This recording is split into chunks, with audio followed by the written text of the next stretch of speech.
Well, good morning. Welcome once again to Elevenses. I'm Kevin Williams of Survival Skills Rider Training. I apologise, I'm a couple of minutes late this morning.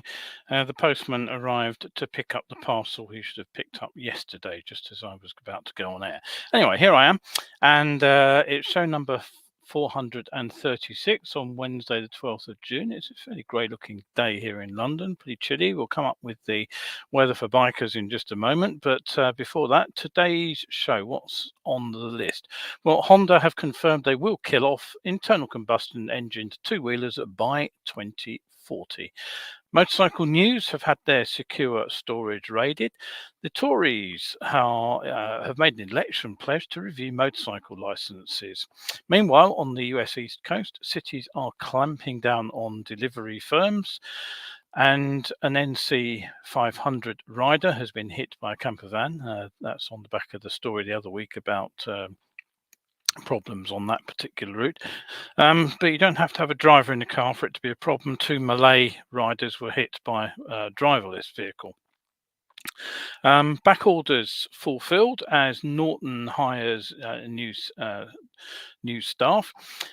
There is a limited time to get a fast charger and a performance upgrade with a new Zero at a much reduced price. And KTM are the latest manufacturer to show off a clutchless motorcycle. We'll have a quick look at their teaser video on that one. Triumph, they are co-branding with James Bond, with Breitling, and with Elvis. Unbelievable, really, isn't it? Anyway, and today's in-depth item will finish off what I've been talking about for the last couple of weeks. We'll look at counter steering. We'll go beyond the basics today, and we'll look at how you can actually learn to counter steer effectively on the road. And I'll give you some very simple advice on this one, which may surprise you at how effective it is. So make yourselves a brew if you haven't already. Grab yourself a biscuit and pull up your chair for the next 30 or 40 minutes or so of the Elevenses live webcast.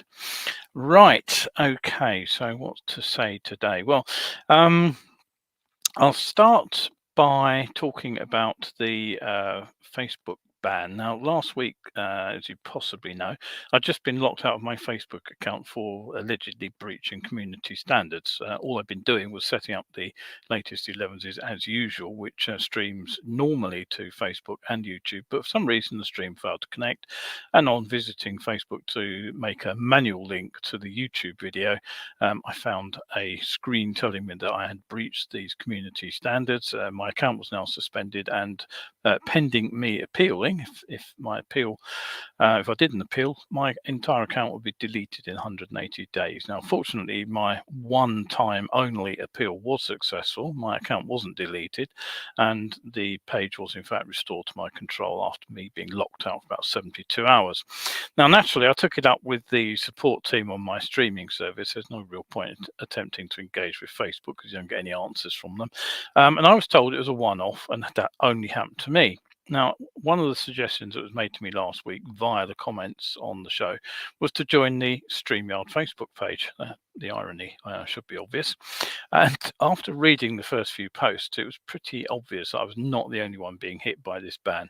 It seems that the message I'd seen, it was correctly reported by others as scripted account detected by scaled actor detection systems, had been seen by a number of other people also trying to stream to Facebook. Why is that? Well, it can't be a coincidence that this Monday, after my problems, of course, Facebook announced some changes to the requirements for streaming to their social media platform.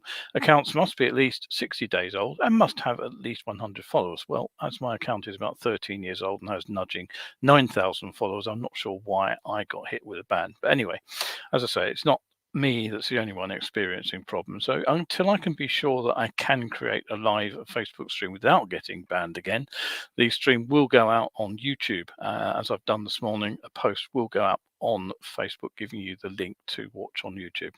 And finally, and I know I repeat myself over and over again on this one, so I do apologize.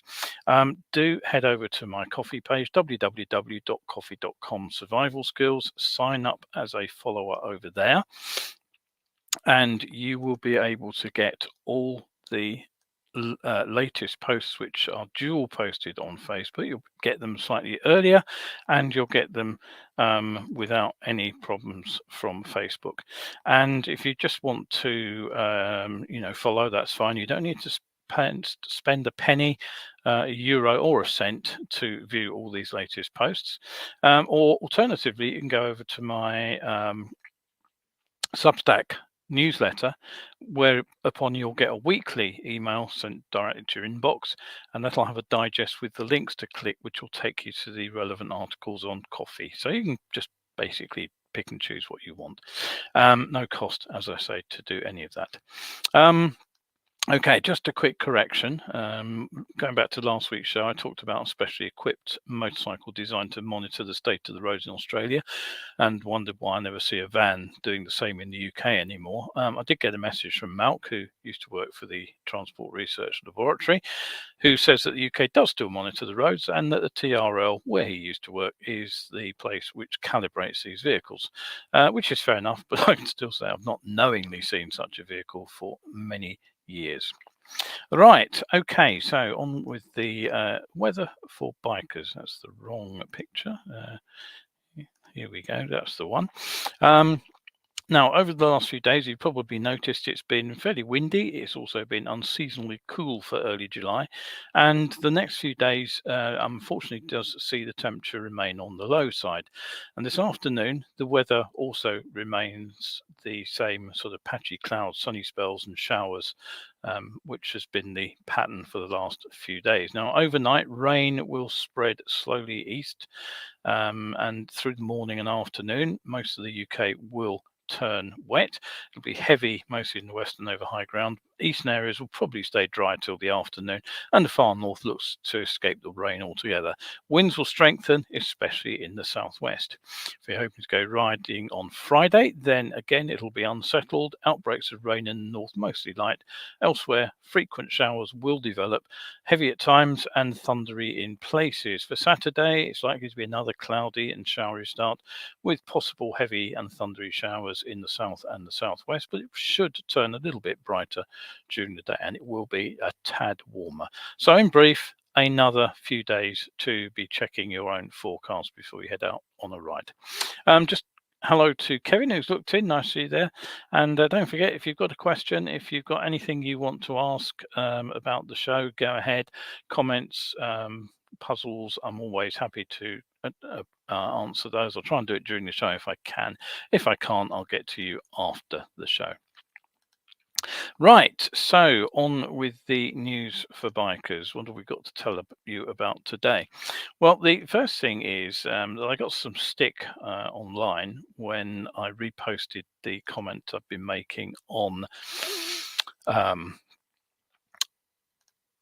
ELEVENSES about the it was basically the pushback from the European manufacturers about the end of life, basically, of the ICE engine. Now, I was taken to task a bit on this. I'd reported on Wednesday that BMW's new CEO had cancelled their company's electric concept bike, and he'd been talking up ICE engines in a very obvious attempt to sort of push back against the EU and UK end of life date for petrol engine motorcycles. So I'm starting today's 11s with a quick review of the recently released quote summary of 2024 Honda Business Briefing and their direction of electrification initiatives and investment strategy. I've just popped the link up to the document so you can refer to it if you feel the need, just to check that I am telling you the truth. But basically in it, the Japanese car and motorcycle manufacturer has reiterated that the company's goal is to have moved fully to electric vehicles by 2040. And make a note of this, it does include all of their motorcycles. And the press release says Honda's not changed its belief that EVs are the most effective solution in the area of small mobility products such as motorcycles and automobiles. And Honda's electrification targets make EVs and FCEVs, that's fuel cell electric vehicles, represent 100% of its global vehicle sales by 2040 remains unchanged. Honda must look ahead to the period of EV popularization and build a strong EV brand and a strong EV business foundation from a medium to long-term perspective. Now, for motorcycles and other micro-mobility vehicles, Honda state that they will be powered by a forthcoming Honda Mobile Power Pack. Now, as I've mentioned before, Honda are members of a battery swap consortium. They plan to introduce a sort of micro-mobility van in Japan that is liable to come out before the end of the financial year 2026. But Honda also say that an upcoming electric motorcycle, likely to be the one, I guess, seen here on the Rose Bowl parade float, now as I talked about right back at the beginning of 2023, will be launched earlier this year and powered by 2 swappable battery packs. Now, there's the bike. I've zoomed in and cleaned up the image as best I can. That's the top corner of the float that you saw a moment ago. And I'm guessing that's probably what we're likely to see as Honda's first electric motorcycle. If it is launched this year, as Honda suggest, I would suspect it'll be appearing at the autumn bike shows in a few months' time, probably with a view to being a 2025 model. So that are Honda's plans. Now, what about e-fuels?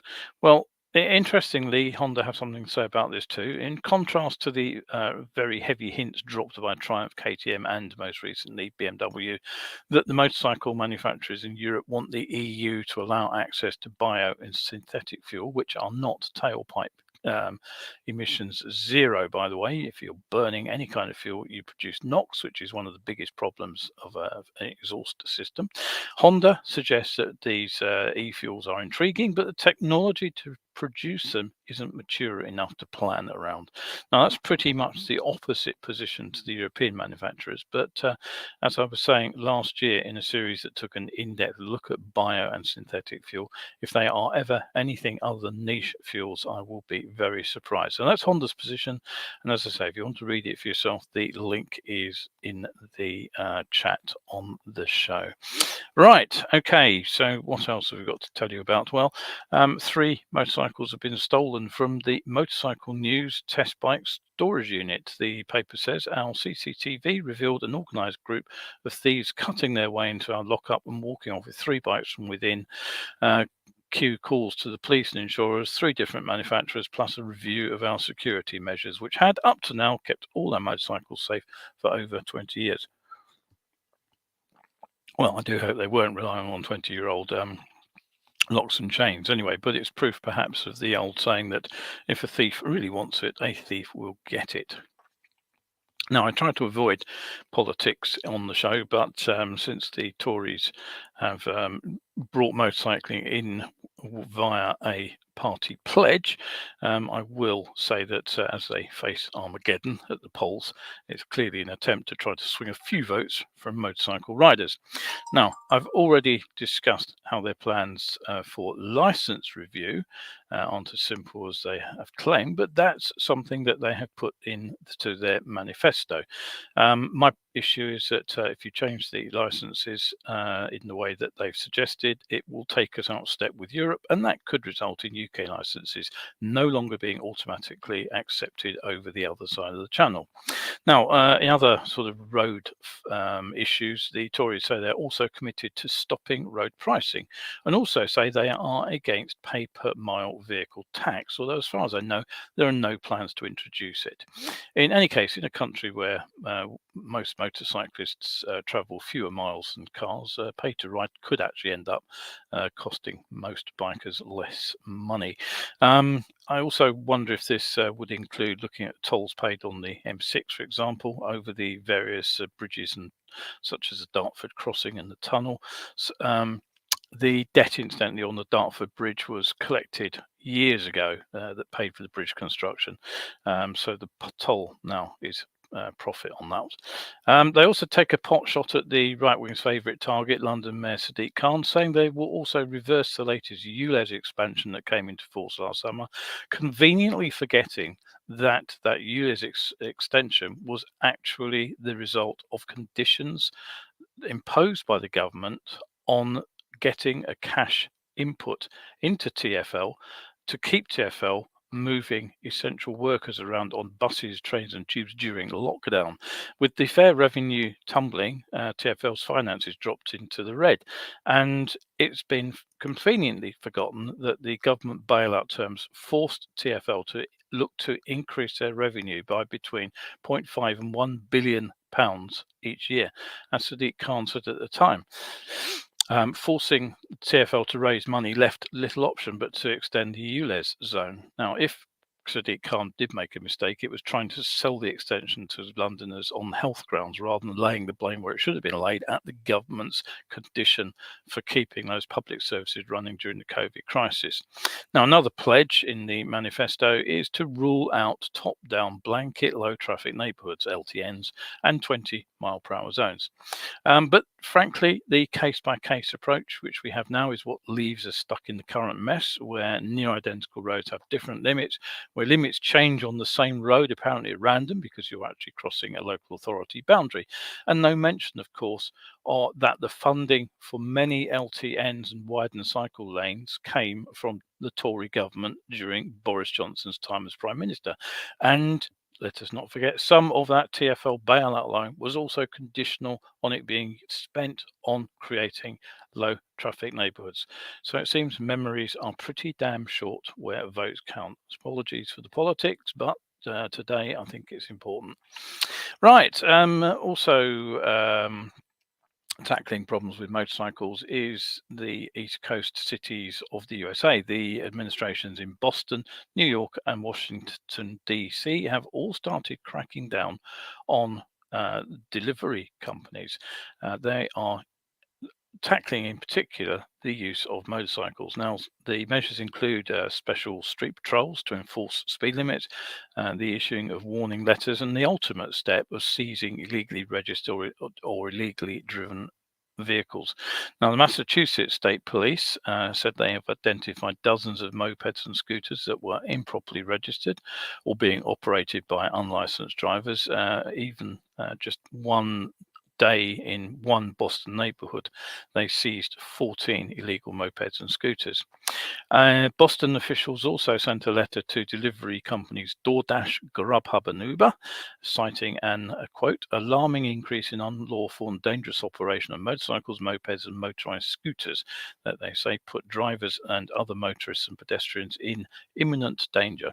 The letter alleged some drivers were operating unregistered vehicles and breaking traffic laws, warned of this crackdown.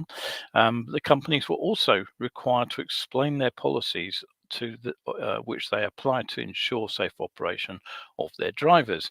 Now, in New York, they've been even more proactive on this. Authorities have actually seized 13,000 scooters and mopeds this year. On Wednesday, they crushed more than 200 illegal mopeds and delivery vehicles alone. In Washington, D.C., an operation called Ride Right has been launched. And again, it's to ensure drivers of two-wheel vehicles are complying with the law. Since it began, authorities have made 5 arrests and impounded 17 mopeds. Now, Hilary Robinson, who is an associate professor of law and sociology at Northeastern University, she said that the drivers of motorized two-wheel vehicles are coming under much more scrutiny than other gig workers in cars because they can more easily violate traffic laws. She said that the gig economy is, quote, really an attempt to make low-wage, high-risk labor available so that all of us can have cheap goods and services. It's perhaps one of the reasons why people are starting to realize there's really no such thing as a free lunch. Now, for their part, the delivery companies have predictably pledged to work with city officials to ensure that drivers work legally and safely. And for example, DoorDash said the overwhelming majority of dashers do the right thing and, like all drivers, must follow the rules of the road. If they don't, then they face the consequences just like anyone else. Grubhub said its employees agree to obey all local traffic laws. While enforcement of the law is best handled by the police, we take safety seriously and will take action to address any reports of unsafe driving. Well, frankly, from what's going on in the UK here, I'll believe it when I see it. And maybe after our election, we can have a sensible conversation about tightening controls on the gig economy here in the UK. I said I'd avoid politics. Here I am back on the topic again. Right. Okay. So now you may recall just a few shows ago, I was highlighting issues with motorcyclists on the NC 500 North Coast 500 route around the top of Scotland. And it turns out that just in the last couple of days, a motorcyclist from Durham has been forced to cut short her attempt to ride the route because she was clipped by a motorhome that she said insisted on trying to squeeze past rather than reversing into a passing place. Now, Sharon Mackinson, she says that her bike toppled and it fell into a grass verge with her underneath it. And she said that the four young lads in the camper did stop. They did lift the bike off her, but as she was sort of dusting herself down, they jumped all back in and drove off. Now, this incident happened near Applecross, which is on the sort of south side of the west coast part of the route, and she had to abandon her ride and go home because her leg was too sore after the incident. She said it was also the second time that day a motorhome had tried to squeeze past, and it did get me wondering just how many of the drivers of these motorhomes are actually UK based. Most of the drivers in New Zealand, for instance, are overseas, or at least off from the other island. And I did wonder whether the drivers of motorhomes rented out in Scotland, if they are overseas drivers, whether they get any kind of briefing about the roads that they'll encounter, particularly the need to give way on narrow roads before they are allowed out in them.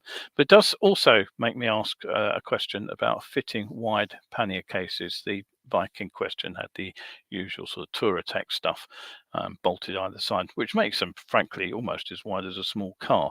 Now, few couriers in London, when I was a dispatch rider, ever used panniers for exactly the reason that they'd make the bike too wide. If they did use them, there were special slimline panniers, no wider than the rider's knee. I actually had one on one of my bikes. Now, Sharon says that drivers don't stop in passing places, which is why I tend to take responsibility and I get out of the way first and not rely on anyone else. And as the video I'm about to show you shows, sometimes this is essential.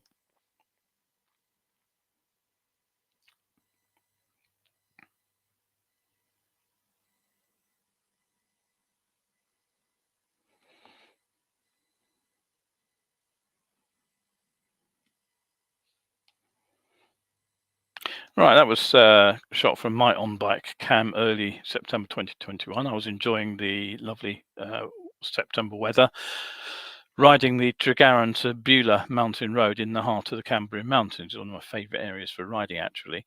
I was very pleased I'd actually spotted the approaching car and the truck from several bends away when I was higher up the hill and they were lower down. I knew I was going to encounter them on that stretch of road, so I'd already slowed down to make some space. But it would have been nice if the trucker had reciprocated by easing off and budging over a little bit himself. There wasn't a lot of space between the two of us. So we certainly have to keep our eyes peeled as we deal with drivers like that at the wheel. But what happens when we encounter riders or drivers or vehicles rather that don't have a driver? Well, according to local police, two motorcyclists collided with a car without a driver in Balakong in Malaysia. Now, a 51-second viral video, which I didn't manage to find online actually, shows a white car moving backwards onto an expressway with the door on the driver's side open because it appears that the driver had got out, forgotten to secure the handbrake on the vehicle, and was off to talk to somebody in the service centre about getting some work done on his car. Right, okay. What was I going to say? Oops, I'm losing my things here. Right. Don't forget the show goes out on Wednesdays and on Sundays. It's almost always live, very occasionally recorded, and even more rarely I miss a show, normally at 11 o'clock as well. And if you can't get it live, you can always catch up on my Facebook channel. Now, next story, moving on to look at Norton. Now, there have been some more changes at Norton. They've taken on the former CEO of Manchester United, Richard Arnold. He's apparently been behind some lucrative sponsorship deals for the footy club. Now his remit is to help rebuild Norton into a global business once more. Norton have also gained a new Chief Technical Officer, Brian Gillen. He moves from MV Agusta. He's previously worked with Magneti Marelli and GasGas. And I suppose more importantly in some ways, since there's still a trust issue after the Stuart Garner years, the latest news from Norton also says that all the outstanding orders that were taken on from the TVS-backed company have now been delivered. Re-engineering, remanufacturing and delivering the updated Commando 961s and V4 models has apparently cost them 2.3 million. So it's just as well owners TVS have deep pockets. And finally, the press release also suggests new model announcements are not too far away. So I would expect those to be also scheduled for the autumn bike show series. Now, no new bikes, but for a limited time only. Zero Motorcycles are presenting what they call an unbeatable offer for every new 2024 SR and 2024 DSR buyer. They say it's a chance to grab an upgrade worth over £4,000 for just £350 on top of the basic model's price. Now, the promotional package comprises the very useful 6 kilowatt rapid charger, which drops into the little charge pot on top of the tank. And you also get the performance upgrade package, which is a sort of over-the-air software thing, which apparently allows for faster charging. It unlocks some additional battery capacity for those bikes fitted with the Zero Plus bigger battery pack. And it also gives you optional top speed and performance boosts. And you also get reverse gear in a new park mode. So if you do get the full size battery fitted to the Zero Plus models and you unlock the extra bit of range, the company claims that you can now get 227 miles, 635 kilometers around the city and 113 miles, 182 kilometers at motorway speed, 70 miles per hour.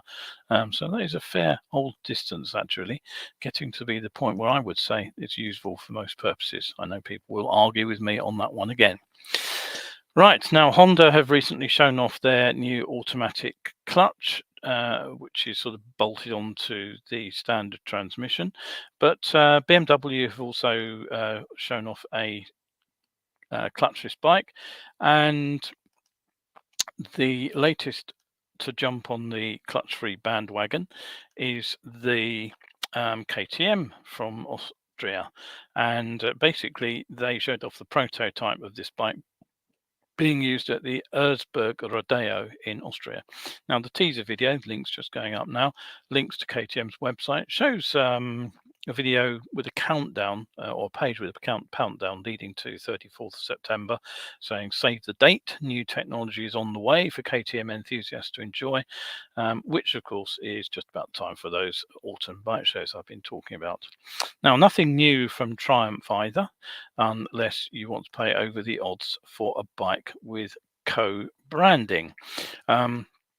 Now, for example, the Bond movie No Time to Die apparently features a Tiger 900 Rally Pro, used for what were described as amazing stunt sequences.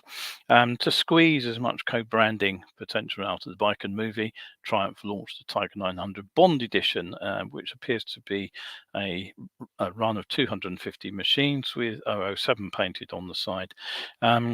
If you fancy branding alongside an expensive watch, then Breitling is the go-to. Apparently you do get a watch with the package, and you also get that beautifully milled, well, I'm not sure what you'd call it really, chunk of metal over the steering stem there with Breitling on it, just so that you know that you've got one of the bikes that is limited edition. That's the Speed Triple 1200 RR bike, which I gather hasn't been selling too well. Triumph also just apparently filed a listing with the California Air Resources Board, or CARB for short, for, believe it or not, a new Elvis Presley edition Triumph Bonneville. Now, the listing is alongside the Bonneville T120 as the Elvis edition, and it appears alongside the 2025 Bonneville T120 and the T120 Black, so it will be based on the 1200 Twin. No word on what that will look like, but no jokes please about the bike already being overweight. Right, now, just before I conclude with the final item for the day, the thing I just wanted to remind you was that you can head off to my survival skills page on my publishers, which is at lulu.com/spotlight/survival skills. If you want to find out more about the paperbacks, that's the place to go. Inexpensive way of improving your riding, and even cheaper if you head over to my coffee page, you will find in the shop that there are various book editions of those uh, books. And if you want something really, really cheap, so cheap that it's actually free, then why not pop over to my coffee shop, grab yourself a copy of my Advanced Riding in 500 Words. It's quick, it's short, it's easy to read, no catches, no sign-ups, just download it from the coffee shop. But while you are there, you could have a look at some of the other free and inexpensive content. There's something for everybody there. Right, and finally into the in-depth bit at the end of the show. It's all about counter steering again. Third of three items. Last week, counter steering 201. I looked at quicker steering by pushing harder to generate more roll and thus a greater lean angle. And also what happens when you push for longer and how that creates a greater lean angle. So quick steering creates more rapid roll. Greater lean angle is achieved by pushing harder. That was last week's show. Now, today I'm going to round off the mini series and start by giving you a pair of incredibly simple exercises to help make counter steering entirely automatic response. And it is as easy as talking to yourself. Now, when teaching new riders about counter steering, what I tend to do is get them to say out loud which way the corner goes and which end of the handlebar they are going to press. So it's very simple. If they see a left-hand corner, they say out loud, push left, go left. And you may be wondering why you need to bother to say which way the corner goes. Well, the answer comes from sports psychology. It seems that if we combine a physical action with a spoken word, we're activating two different parts of the brain, and the twin reinforcement that comes from doing so, doing at the same time as talking, creates a much deeper embedding of the physical response to the particular visual stimulus that sets it all off. In this case, seeing the bend and being able to respond to it. So simply say out loud the direction the corner turns and say the necessary action required to negotiate it as you counter steer by pushing on the correct side of the bars. So you could say start again. You could say bend left, bend right, push right. So what you're doing is basically see it, say it, do it. Now, remember from last week, I talked about how we make the bike roll more rapidly to create a more rapid change of direction. This quicker steering input is something many riders seem very wary of. But as I said last week, grip at the front is actually rarely an issue on a half decent road surface, and we can steer the bike and make it change direction surprisingly rapidly when we need to. So a quicker sort of typical scenario of quicker steering is when a bend turns out to be unexpectedly sharp. Maybe we are arriving at the bend and we see it doesn't go quite where we expect. Maybe we've entered what started off as a gentle corner and there is a tight kink in the middle of it. So once again, we can use this see it, say it, do it approach. So saying something as simple as sharp bend left, push left harder can be a huge help in avoiding the startle effect, the surprise that makes so many riders freeze or react inappropriately when something they weren't expecting happens. As you probably know, one of the classic responses to a bend tightening up unexpectedly is to hit the brakes hard. That's a classic error. At least it tends to make the bike sit up straight and go off the road. It can also cause a loss of grip at the front if you don't have cornering ABS. So the fact is we've nearly always got some spare grip for steering, and if we've kept some lean angle in the bank, a tightening corner is actually a good place to exploit that extra lean. And then finally, the other time that we likely to need to change direction in a bit of a hurry is when we take evasive action at junctions, for example. Now, remember last time out, I was talking about a safety campaign telling drivers to look twice for bikes. But if we want to take some responsibility for being ready to deal with a driver who hasn't spotted us, then we need to know what emergency action we're going to take. Now, we have two possible options, of course. We can brake hard, which usually commits us into going straight ahead, or we can look for and swerve into some empty space. Now, on several occasions, I've actually had to do this myself. I can remember one particular occasion very clearly indeed. It was when I was still riding as a courier. I'd just come out of a small town, out of the 30 limit, and was accelerating down the hill in a 60 limit. It was around a very gentle left-hand bend, so nothing much going on. And then at the bottom of the dip, the road then climbed again, and this time it went round a very gentle right-hander. So it's very open and straightforward looking bit of road. The only thing was I spotted a car on a school driveway approaching the road in front of me from my left right at the bottom of the dip. So what did I do? Well, I basically rolled off the throttle. I kept over to the offside, and I kept an eye on the driver as she stopped at the end of the road. Now, she started to pull out again, and in fact, that wouldn't have been a problem. She would have got clear of me well before I got there if a car coming the other way hadn't appeared over the crest and startled her. Rather than carry on through the turn and get out of my way, which also would have been a perfectly fine decision, she was not ready for the car to appear, hadn't got a plan in mind, and she stopped. So now she's stationary in front of me, completely blocking my lane. And that left me a little bit short of braking distance. I could probably have stopped without too much problem, but I spotted an easier out. There was space behind her to swerve left, go through the gateway that she just emerged from at a shallow angle, so it wasn't a huge hole, but it was there.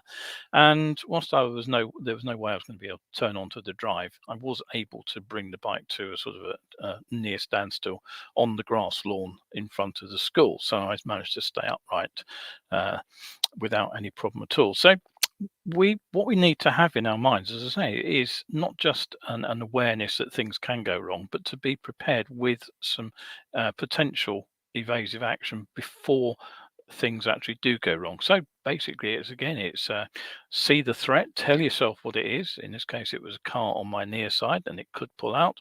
And tell yourself what you're going to do about it, whether it's brake or whether it is swerve to avoid it. Don't forget, of course, that cars can turn into side roads as well, which is a completely different threat and may need a completely different response. Now, you can't really practice this one in real life. You can't wait for a car to actually make this maneuver and swerve in front of you and then think, oh yes, see it, say it, do it. So remember the visualization technique. This is what I talked about. It comes straight out of the sports psychology playbook. All you do is you sit in your favorite armchair, you close your eyes, you imagine you're on the bike, and you imagine the scenarios that I've just talked about developing in front of you. And then as the vehicle turns into your path, you move your arms as if you were moving the handlebars to steer the bike in the way that you wanted to do it, but you also talk to yourself as you work through the sequence of events. So that's it for today. One final small point. A comment on my YouTube channel a year or so back was that this quote, in my mind, the ideal is natural, intuitive countersteering, doing it fluidly without overthinking, arguably useful if we have to swerve unexpectedly. Right, well, I don't entirely disagree with that, but the question that it leaves entirely unanswered is how you get to that point of it being natural and intuitive and fluid and being done without needing to think about it. And the answer is that, if we actually have to think to ourselves, now hang on a minute, that car's just pulled out in front of me. How do I get out of trouble? By swerving? Oh yes, I push right, go right, etc., etc. The time's gone. You've lost it all. We don't have the luxury of that time mid-emergency, and we won't come up with the answer unless we have thought about how to do it first, and we have worked our way through the exercises off-road and mentally using the visualization. This is the only way that we are going to get to this point of being intuitive and fluid. It's by practicing ourselves. We need that response to a visual trigger. We need to see the problem.